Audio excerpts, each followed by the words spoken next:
ಮಾಯಮುಡಿ ಗ್ರಾಮದ ಚೆನ್ನಂಗೊಲ್ಲಿ ಶಾಲೆಯಲ್ಲಿ ಯೋಗ ದಿನಾಚರಣೆ ಆಚರಿಸಲಾಯಿತು. ಕಾರ್ಯಕ್ರಮದ ಅಧ್ಯಕ್ಷತೆಯನ್ನು ಎಸ್ಡಿಎಂಸಿ ಅಧ್ಯಕ್ಷರಾದ ಶ್ರೀಮತಿ ರಮ್ಯಾ ವಹಿಸಿಕೊಂಡಿದ್ದರು. ಅತಿಥಿಗಳಾಗಿ ಮಾಯಮುಡಿ ಗ್ರಾಮ ಪಂಚಾಯತ್ ಸದಸ್ಯರಾದ ಮೀನಾರವರು ಉಪಸ್ಥಿತರಿದ್ದರು. ಸ್ವಾಗತವನ್ನು ಶಾಲಾ ಮುಖ್ಯ ಶಿಕ್ಷಕರಾದ ಶ್ರೀಮತಿ ಗಿರಿಜಾರವರು ನಡೆಸಿಕೊಟ್ಟರು. ಕಾರ್ಯಕ್ರಮದ ಪ್ರಾಸ್ತಾವಿಕ ನುಡಿಯನ್ನು ಶಿಕ್ಷಕರಾದ ವೆಂಕಟೇಶ್ ರವರು ನಡೆಸಿಕೊಟ್ಟರು. ಯೋಗ ತರಬೇತಿಯನ್ನು ಶಿಕ್ಷಕರಾದ ಲೀಲಾರವರು ನಡೆಸಿಕೊಟ್ಟರು.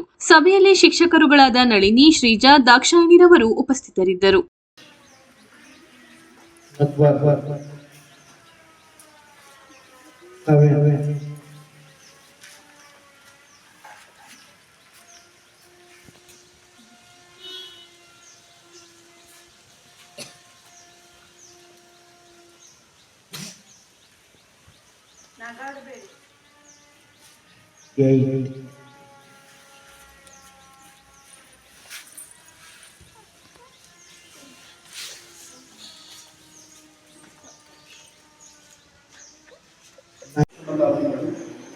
ಈ ದಿನ ನಮ್ಮ ಶಾಲೆಯಲ್ಲಿ ಅಂತಾರಾಷ್ಟ್ರೀಯ ಯೋಗ ದಿನಾಚರಣೆಯನ್ನು ಹಮ್ಮಿಕೊಂಡಿದ್ದೇವೆ.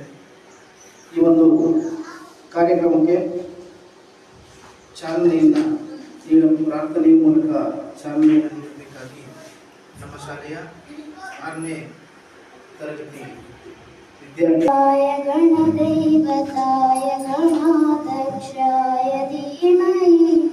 गुणशरीराय गुणमण्डिताय गुणेशान धीमहि गुणाधीशाय गुणाधीताय गुणप्रविष्टाय धीमहि एकदन्ताय वक्रतुण्डाय